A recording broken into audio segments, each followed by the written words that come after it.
오늘은 에스더서 강해설교 세 번째 시간입니다. 하만의 교만 위에 계신 하나님의 손이라는 제목으로 하나님 말씀을 전해드리겠습니다. 지난 주일에 우리는 모르드게가 딸처럼 키웠던 에스더라는 여인이 아하수에로 왕의 새로운 왕후로 선발이 되는 과정을 함께 살펴보았습니다. 오늘 읽은 3장 1절은 이렇게 시작합니다. 그 후에 아하수에로 왕이 아각 사람 함무다다의 아들 하만의 지위를 높이 올려 함께 있는 모든 대신 위에 두었다. 하만이 페르시아에서 왕 다음으로 높은 이른바 2인자의 권력을 갖게 되었다는 것입니다. 이 시점은 에스더가 새로운 왕후가 된 그 즉시의 시점이 아니라 이미 에스더가 왕후가 된 지 약 5년의 시간이 흘렀을 무렵입니다. 우리는 에스더서를 하나의 드라마처럼 연속적으로 읽고 있지만 사실 하나하나의 사건들 사이에 시간의 갭이 있었음을, 그리고 에스더가 그 시간을 잘 견디며 하나님 안에서 걸어갔음을 이해하는 것이 에스더서를 읽는 묘미이기도 합니다. 성경은 하만이 어떤 이유 때문에 벼락승진을 하여 2인자의 자리까지 올랐는지 그 과정을 설명하지 않는데요, 학자들은 의도적으로 기록하지 않은 것이라고 해석을 합니다. 에스더서의 관심이 하만의 승진 이유가 아니라 하만이라는 사람이 자신에게 주어진 권력을 이용해서 어떤 일을 벌였는가에 초점을 맞추고 있기 때문에 그렇습니다. 알고 보니 하만이라는 사람은 제국의 2인자 역할을 감당할 수 있는 능력과 인격이 결여된 사람이었습니다. 자질의 검증이 없이 급조된 인물이 한 국가의 중요한 리더십을 맡게 되었을 때에 얼마나 많은 사람들에게 고통을 주고 심지어 한 나라를 위기에 빠뜨릴 수도 있음을 보여줍니다. 하만은 작은 이슈 앞에서 자신의 감정을 절제하지 못했고, 자기가 원하는 목적의 달성을 위해서는 수단과 방법을 가리지 않고 또 사실을 왜곡하기도 했습니다. 무엇보다 하만은 내 능력보다 과분한 자리가 주어졌음에 감사하면서 나에게 맡겨진 직위를 바르게 감당하려고 노력을 했어야 하는데, 오히려 하만은 나에게 맡겨진 큰 자리로 인해서 더 교만해져서 나에게 맡겨진 권한과 특권을 남용했습니다. 어떤 학자는요, 이러한 하만의 모습으로 미루어 보아 하만이 자기의 실력이 아니라 부당한 방법이나 편법을 통해서 아하수에로 왕의 마음을 사로잡았을 것이라고 추측을 하는데 설득력이 있습니다. 진 에드워드라는 사람이 쓴 새왕 이야기라는 책이 있는데요, 1980년대에 출간이 되었는데 그때부터 지금까지 기독교계에서는 스테디셀러로 많이 읽히고 있는 책입니다. 그 책에서 이 진 에드워드는 사울하고 다윗을 비교하면서 겉으로 볼 때에는 비슷한 왕이지만 두 사람에게 분명한 차이가 하나 있었음에 주목을 합니다. 사울이라는 사람은 광야를 거치지 않은 채 사람들의 필요에 의해서 급조가 된 왕이었기 때문에 결과적으로 오늘 하만처럼 자신의 지위가 사울 자신을 파괴했다는 겁니다. 반면에 우리가 잘 아는 다윗은 광야를 경험한 인생이었습니다. 다윗은 젊은 시절에 10여 년의 세월을 사울에게 쫓겨다니는 인생을 살지 않았습니까? 광야와 같은 시간을 보내면서도 다윗은 하나님을 생각했고 하나님을 의지하면서 겸손함을 배웠고 오히려 그의 영성과 인격이 더 깊어지는 계기가 되었습니다. 그래서 나중에 왕이 되었을 때에도 다윗은 그 겸손함을 잃지 않았고 끝까지 하나님 앞에서 연약한 자임을, 부족한 자임을, 하나님의 도움이 없이는 살아갈 수 없는 자임을 고백하며 살아갔습니다. 하나님은 성경의 여러 말씀을 통해서 끊임없이 교만을 경계하십니다. 잠언 16장 18절은 말합니다. 교만은 패망의 선봉이요 거만한 마음은 넘어짐의 앞잡이니라. 또 야고보는 이렇게 말합니다. 하나님이 교만한 자를 물리치시고 겸손한 자에게 은혜를 주신다. 또 베드로는 이렇게 말합니다. 하나님의 능하신 손 아래에서 겸손하라. 때가 되면 너희를 높이시리라. 이번 에스더 강해 설교의 전체 주제가 하나님의 손이지 않습니까? 베드로는 하나님의 손을 가리켜서 능하신 손이라고 말합니다. 영어 성경에 보면 mighty hand라고 나옵니다. 이것은 하나님의 손이 역사 속에서 능력을 행하실 수 있는 손, 능력 있는 손임을 고백하는 것입니다. 그 표현은 뭐냐면 베드로에게 있어서 하나님의 손은 아브라함에게만 역사하셨고 이삭과 야곱과 요셉과 모세에게만 역사하셨던 손이 아니라 지금 나 베드로와 함께 하시고 나의 삶에 역사하시는 손이라는 고백입니다. 이 말씀은 우리에게 소망이 됩니다. 힘이 됩니다. 왜냐하면 베드로가 고백하는 능하신 하나님의 손은 지금 오늘 이 자리에서 예배하는 우리의 삶에 함께 하시며 우리를 지키시고 앞으로 우리의 삶을 인도하실 하나님의 손이기 때문에 그렇습니다. 오늘 예배 가운데 하나님의 손이 회복되는 기쁨이 있으시기를 주님의 이름으로 축복합니다. 하나님의 손을 의지하며 예배하시고 그 손을 의지하며 살아가겠다고 결심하는 자리가 예배가 되어야겠습니다.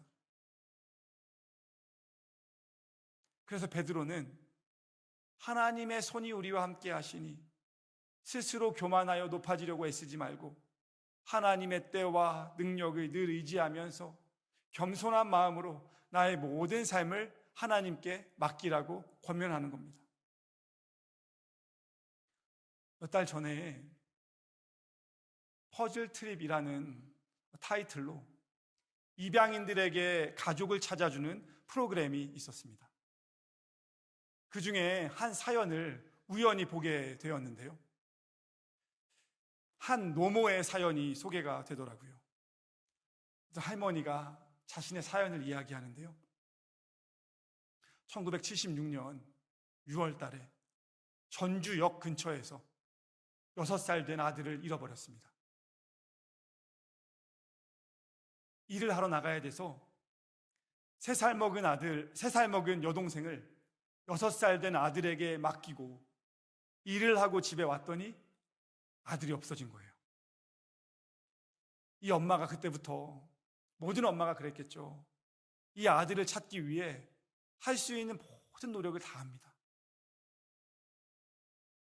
그런데 아들이 찾아지지가 않아요.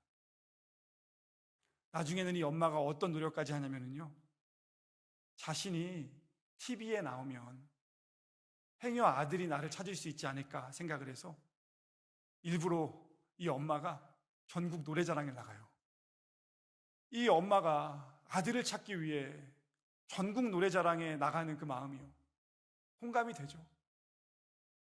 내 실력이나 누군가에 보여주기 위함이 아니라 혹시 아들이 보지 않을까.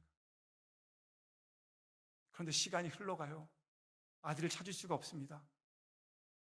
40년이 흘러가지고요, 잃어버린 줄 알았던 아들이 미국으로 입양 갔다는 사실을 알게 됩니다.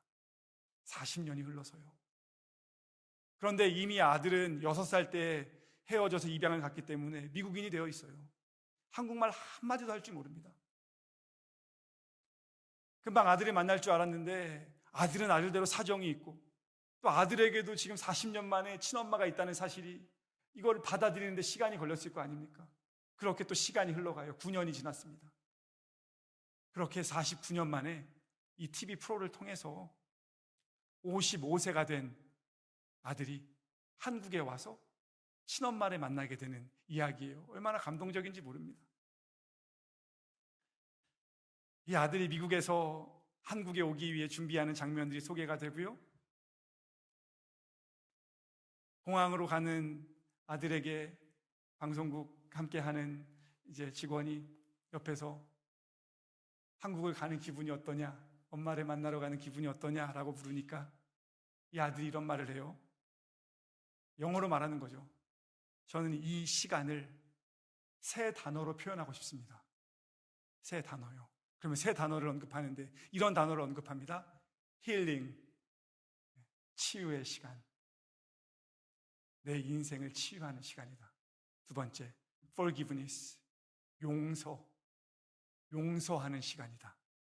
그리고 3번째, closure. 이건 무슨 뜻이냐면은 마침표라는 거예요. 내 인생에서 해결되지 않았던 그 일, 늘 궁금했고 무슨 일인지 몰랐던 그 사건, 내가 왜 이 미국에 와 있었는지, 내가 왜 이렇게 입양이 됐는지, 내가 왜 이런 사람이 되었는지 늘 궁금했던 그 일에 대해서 이제 마침표를 찍는 시간이다. 그런데 여러분, 저는요, 이 55세의 수낙 씨라는 분인데, 마이크인데 영어 이름이, 이분이 용서라는 표현을 할 때에 저는 혼자 이런 생각을 했습니다. 아, 엄마를 용서한다는 말이구나. 나를 버린 건 아니지만요, 이 엄마가요, 나를 잃어버렸던 이 엄마를 용서하려고 하는구나, 이렇게 생각을 했어요. 그런데 그 다음 말이 저에게는 조금 충격적이었습니다. 이 아들이 이런 말을 해요. 제가 가서 엄마한테 용서를 빌어야 합니다. 제가 6살 때 사라짐으로써 생겼던 인생의 공백으로 인해 엄마가 고통을 받으셨을 테니까 제가 용서를 구해야 합니다. 이 날은 제가 평생 기다려온 순간입니다. 여러분, 6살의 타국으로 입양된 어린이가 얼마나 많은 고민과 두려움과 정체성의 혼란 속에서 50년을 살았을 텐데, 엄마에 대한 원망이 얼마나 컸을 텐데, 세월이 흘러서 그 엄마의 마음을 이해하면서 그 상황을 오히려 나의 실수와 잘못으로 인정하면서 내가 용서를 구해야 한다는 게 여러분, 이게 가능한 일입니까? 저는 이 수낙 씨의 말 한마디 한마디 속에서 겸손한 자의 고백이 무엇인지를 배우게 되었습니다. 그는 겸손하기 때문에 그의 인생은 그렇게 치유가 될 수 있는 것이고, 용서하기 때문에 용서받을 수 있는 것이고, 인생의 한 부분을 마칠 수 있는 것입니다. 요즘 새벽 예배에서 민수기 말씀을 묵상하는데, 여러분, 모세가 그런 사람이더라고요. 모세는 하나님에게 늘 과도한 요구를 받아요. 모세가 감당해야 하는 일은 저 인간적으로 저 일이 가능한가 싶을 만한 일입니다. 그런데 모세는 언제나 변함없이 내 경험이나 내 생각이나 내 감정이 아니라 하나님의 말씀을 따라서 움직여요. 민수기 9장을 보면은요, 이미 새벽 예배 때 드린 말씀인데, 여호와의 명령을 따라서 행진하고, 어떤 때는 행진하지 않고, 명령에 따라서 진을 치고, 어떤 때는 명령에 따라 진영에 머무르고, 어떤 때는 명령에 따라 여호와의 직임을 지킵니다. 어떻게 해야 할지 내가 모를 때에는 여호와 앞에 엎드려서 하나님의 음성을 기다려요. 겸손한 자의 모습, 온유한 자의 모습을 보여주죠. 혹시 우리는 하나님을 믿는다고 하면서도 어떤 결정을 내려야 할 때에 하나님을 배제한 채 내가 다 결정하고 하나님께 통보하고 하나님의 도움만 구하는 것은 아닙니까? 그런 삶을 교만이라고 하는 겁니다. 하나님 머리 위에 앉는 삶이기 때문에 그렇습니다. 겸손이라는 것은 늘 내 인생의 위에, 내 머리 위에 하나님이 계심을 인정하면서 그 하나님께 기도하며 걸어가는 것이죠. 오늘 본문에 소개되는 하만이라는 인물은 교만한 인생이었습니다. 2절을 보면 대궐문에 있는 왕의 모든 신하들이 다 왕의 명령대로 하만에게 꿇어 절하되 모르드게는 꿇지도 아니하고 절하지도 아니했다. 아하수에로 왕이 대궐문에 있는 왕의 신하들에게 앞으로 하만에게 꿇어서 절하라고 명령을 합니다. 거룩한 돌파구라는 책이 있는데 그 책에 보니까 당시에 하만이 아주 빠르게 이인자가 되었기 때문에 반발하는 고위공직자들이 있었다는 거예요. 여러분, 그러지 않았겠습니까?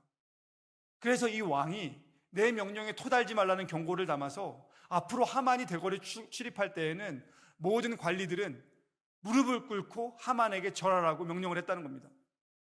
이에 모든 신하들이 명령을 따르지 않으면 죽으니까 그 명령에 다 따랐는데 딱 한 사람, 모르드게라는 사람만 그 하만에게 무릎을 꿇지도 않고 절을 하지도 않았습니다.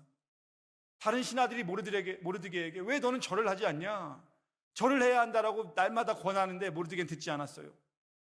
그리고 모르드게가 한 가지 이유를 설명하는데 4절을 보시면은요, 중간에 자기는 유다인임을 알렸더니 그들이 모르드게의 일이 어찌되나 보고자 하여 하만에게 전하였더라. 모르드게가 자기는 무릎 꿇지 않고 절하지 않으면서 나 유대인이야 라고 말했고, 그 사실을 다른 신하들이 하만에게 알려줬습니다.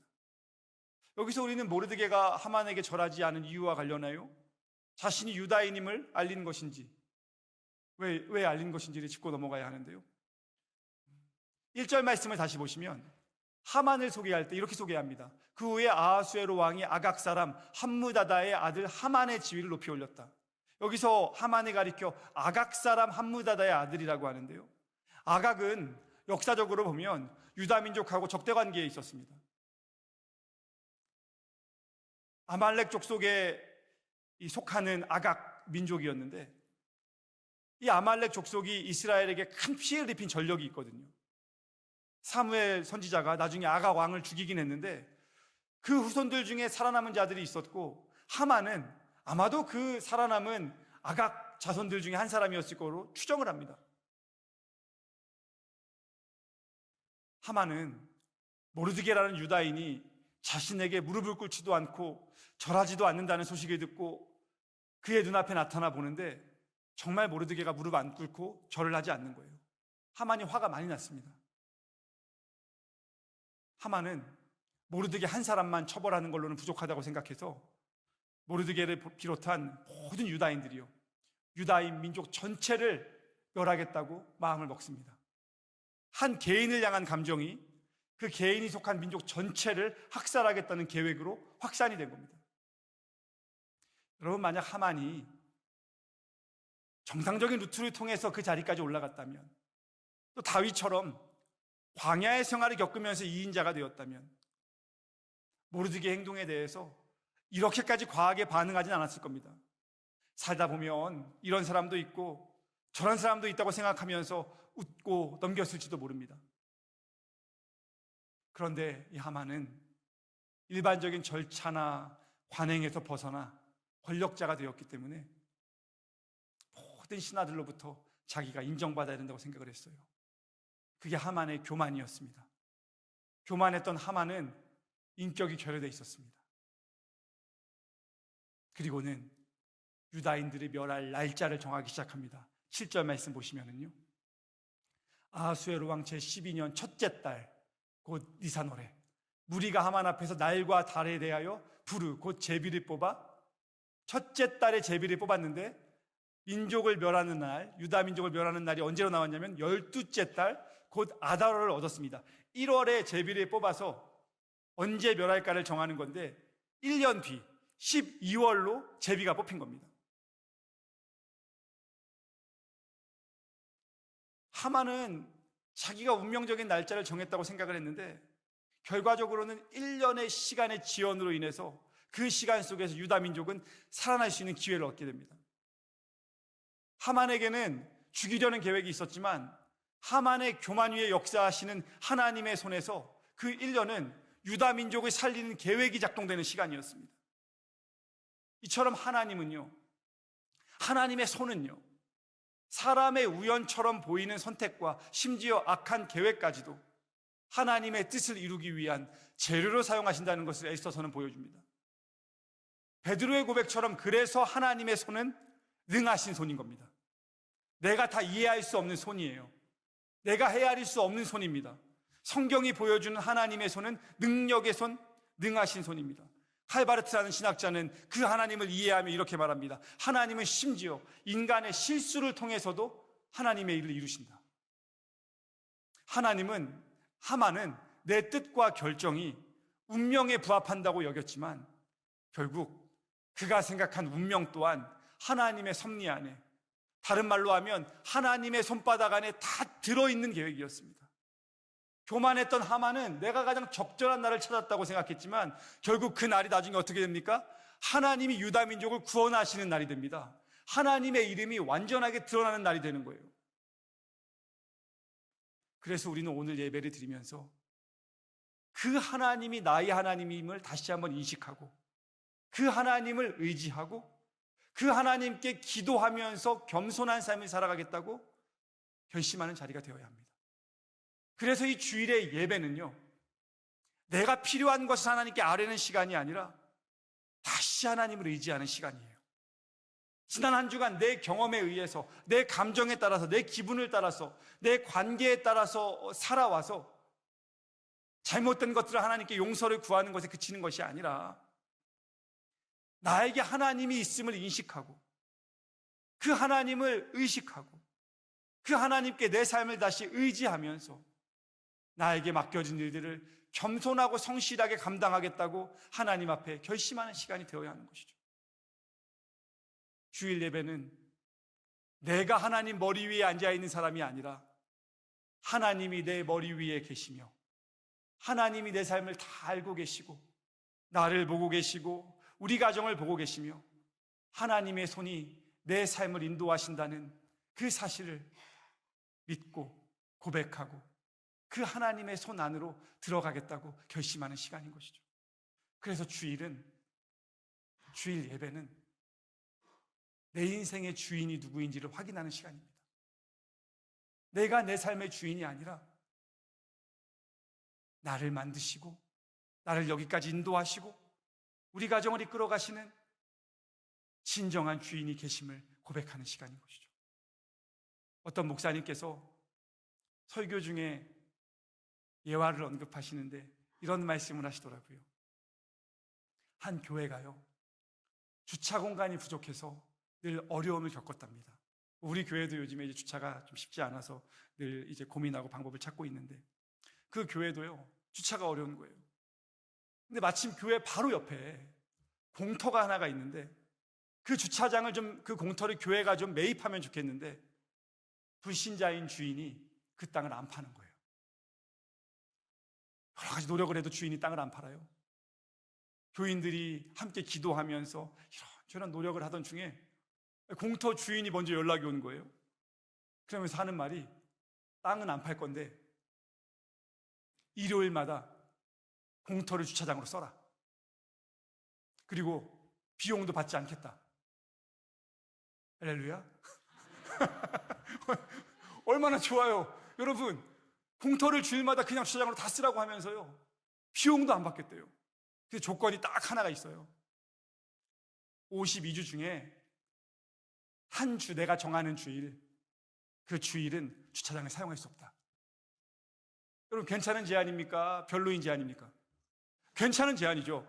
교회 입장에서는 감사합니다. 감사합니다. 51주를 그 공터를 쓸 수 있다면 우리는 너무 감사합니다. 그리고는 1년 동안 마음껏 씁니다. 한 주일 못 쓰는 날 있었는데 괜찮았어요. 그거 못 참겠냐고 다 했습니다. 2년이 지납니다. 3년이 지납니다. 교인들 사이에서 불평이 나와요. 까짓 거 쓰게 해주는 거 그냥 다 쓰게 해주지. 1년에 한 번 못 쓰게 하니까 되게 불편하네. 그 주인은 그냥 이왕 쓰게 할 거 52주 다 쓰게 하지. 보니까는 그 못 쓰게 하는 날도 보니까 공터 텅텅 비어 있던데 이해가 안 된다고. 좀 누가 가서 주인한테 얘기 좀 해보라고 하니까는 이제 교회 대표가 뽑혀가지고 그 대표가 그 주인에게 찾아간 겁니다. 그리고는 가서 이야기해요. 사장님, 우리 교회가 이 공터 쓰게 해주셔서 정말 너무 감사합니다. 너무 잘 쓰고 있습니다. 교인들이 다 궁금해하는 게 하나 있는데 왜 51주만 공터를 쓰게 해주시고 굳이 한 주는 못 쓰게 하시는 겁니까? 혹시 이유가 있으십니까? 그랬더니 그 땅 주인이 웃으면서 이렇게 말하더래요. 한 주는 못 쓰게 해야 그 교회 교인들이 그 땅 주인이 누군지 알고 쓸 거 아니냐고. 그래야 내가 이 땅 주인이라는 걸 알지 않겠냐고. 이거 52주 다 쓰게 하면은 당신들이 이거 주인인 줄 알 거 아니냐고. 여러분, 공감이 되시죠? 이해가 되는 거예요. 이 설교를 하시는 목사님이요, 제가 은혜가 됐는데 자기가 그 일화를 들으면서 하나님이 왜 에덴 동산에 선악과를 두셨는지가 확 이해가 됐다는 거예요. 하나님이 모든 동산에 있는 나무 실과 마음대로 먹어도 좋다고 하시면서 대신 선악과는 건드리지 말라고 하셨는데 그 선악과의 의미는 무엇인가?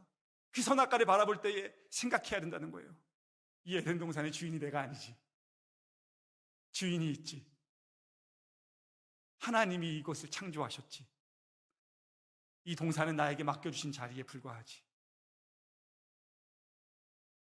여러분, 주일 예배는 내가 내 인생의 주인이 아니라 하나님이 내 인생의 주인이 되시고, 내가 잘해서, 내가 능력이 있어서, 내가 뛰어나서 내가 여기까지 살아온 게 아니라 하나님이 나를 도와주셨고, 하나님이 나를 긍휼하게 여겨주셨고, 하나님이 나에게 자비를 베풀어 주셨기 때문에 내가 오늘 이 자리에 나와서 예배할 수 있음을 인정하면서 겸손하게 앞으로의 삶도 하나님이 나를 도와주시지 않으면 나는 한 발자국도 움직일 수 없는 사람임을 다윗처럼 고백하며 하나님을 찬양하는 시간이 되어야 할 줄 믿습니다. 하만은 그렇지 못했던 거예요. 하만은 교만했습니다. 유다 민족을 몰살할 계획을 가지고 아하수에로 왕에게 찾아가요. 그리고는 왕에게 유다인들이 왕의 법률을 지키지 않는다고 하면서 제거해야 된다고 말합니다. 이 말이 다 거짓말은 아닌데요, 하만이 자신의 감정과 의도를 따라서 왜곡되게 사실을 해석하고 편향되게 보고를 하는 겁니다. 하만은 왕에게 조서를 내려주셔서 내가 유다인을 책임지고 진멸할 수 있게 허락해달라고 요청을 하고요, 나중에는 은 1만 달란트를 왕의 일을 맡은 자의 손에 맡겨 금고해드리겠다고 약속을 합니다. 당시에 1달란트의 무게가 시대와 지역에 따라 차이는 있지만 약 30kg 정도 됐다고 합니다. 그러면 은 1만 달란트는 약 340톤 정도로 추정을 합니다. 엄청난 무게죠. 현재의 시세를 적용하면, 이런 거 다 시세 적용하는 사람들이 있거든요. 현재의 시세를 적용하면 3천억에서 4천억 정도 된대요. 어떤 신학자가 말합니다. 대단하죠. 대단히 큰 금액이죠. 하만이 그 돈이 내가 있으니 금고에 넣겠다는 게 아니고요, 나한테 유다인 진멸 맡겨주면 내가 그 사람들 다 죽이고 재산 다 몰수해서 최소 3천억에서 4천억을 아하수에로 왕의 페르시아 제국 국고에다가 내가 넣겠다. 당시에 페르시아는 돈이 많은 제국이었습니다. 돈이 필요한 건 아니었지만 실제로 나중에 왕이 하만에게 야, 그 돈 너 가져라, 이렇게 이야기할 정도거든요. 그런데 이 하만의 이야기 들으면서 아하수에로 왕 또한 실력과 인격과 영성이 결여된 사람이지 않습니까? 유유상종입니다. 하만의 이야기 듣고는 좋아가지고 반지를 빼주면서요, 야, 내가 조서 내릴 테니까 너 이 반지 가지고 가서 너 하고 싶은 대로 해. 왕의 권력을 하만에게 준 거예요. 만약에 모세나 다윗이었다면 하만의 보고를 듣고는 즉시 상황을 파악했을 거고요, 반지를 빼주기는커녕 하나님 앞에 기도하면서 하나님, 내가 이 일을 어떻게 감당해야 하는지 하나님의 음성을 들려달라고 고백했을 겁니다. 그런데 아하수에로는 하만에게 반지를 빼주면서 네 소견에 좋을 대로 행해라, 너 하고 싶은 대로 다 해. 그렇게 일이 진행이 됩니다. 하만은 왕의 도장에 찍힌 조서를 각 지방에다가 전달하는데, 그 조서에는 앞으로 12개월 후에 정해진 날에 모든 유다인을 도륙하고 진멸하고 재산을 탈취해도 좋다는 왕의 명령에다가 왕의 도장이 찍혀 있었습니다. 에스더 3장 마지막 말씀이 15절 말씀인데요, 15절 말씀 같이 한번 읽어보겠습니다. 시작. 역졸이 왕의 명령을 받들어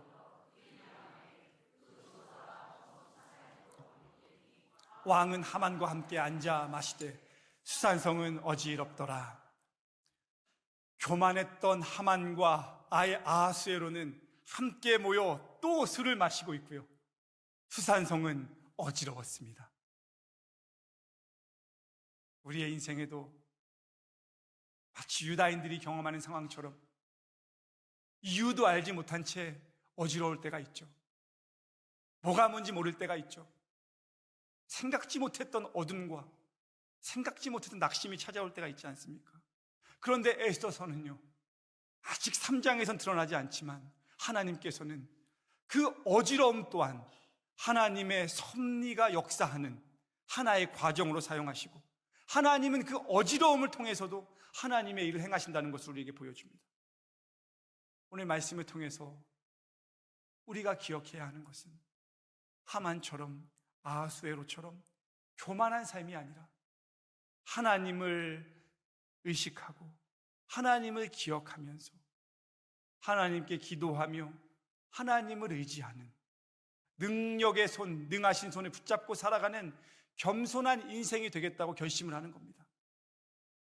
저는 새로운 한 주간 저와 성도님들이 각자의 삶에 주어진 인생의 걸음을 걸어가실 때에 지난 한 주의 시간보다 오늘 말씀을 들었기에 하만과 아하수에로의 삶에 가까워지는 인생이 아니라 에스더와 모르드게처럼 하나님을 인식하고 하나님을 의지하고 하나님께 기도하면서 겸손한 삶의 걸음으로 가까이 가시기를 주님의 이름으로 축복합니다.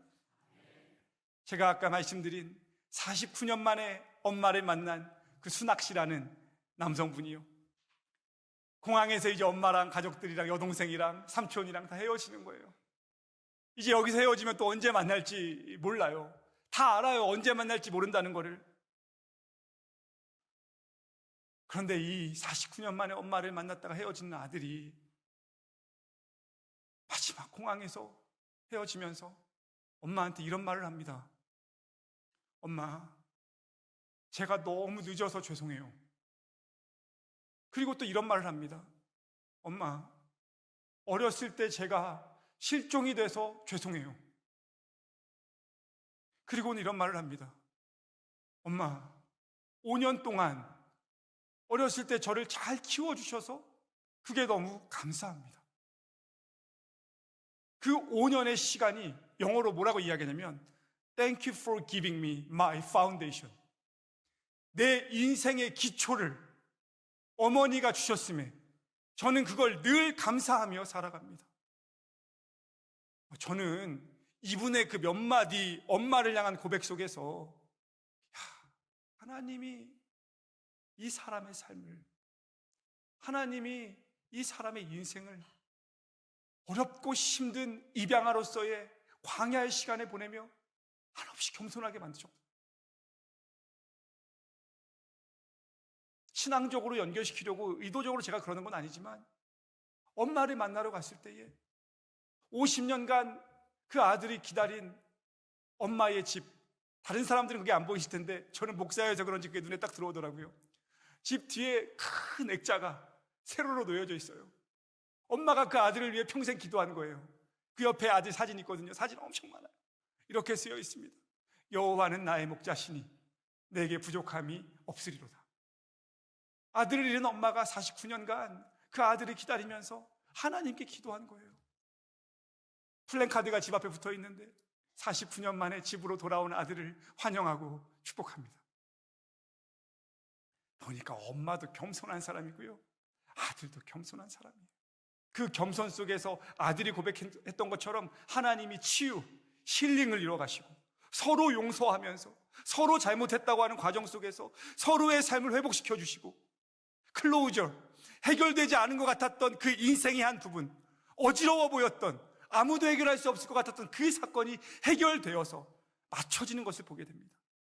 저는 저와 성도님들의 인생 가운데 능하신 하나님의 손을 의지하고 교만함이 아니라 겸손함을 가지고 기도하며 걸어갈 때에 전능하신 하나님께서, 능하신 하나님께서 그 하나님의 손으로 우리의 삶에 역사하시며 우리가 생각하고 우리가 기대하는 어떤 것보다 하나님의 손의 능력이 우리의 삶에 함께 하시며 기적을 보여주시고 놀라운 일을 행하시며 역사를 이뤄가시고 섭리를 나타내 주시는 은혜를 경험하시기를 주님의 이름으로 축원드립니다. 우리 함께 찬양하겠습니다.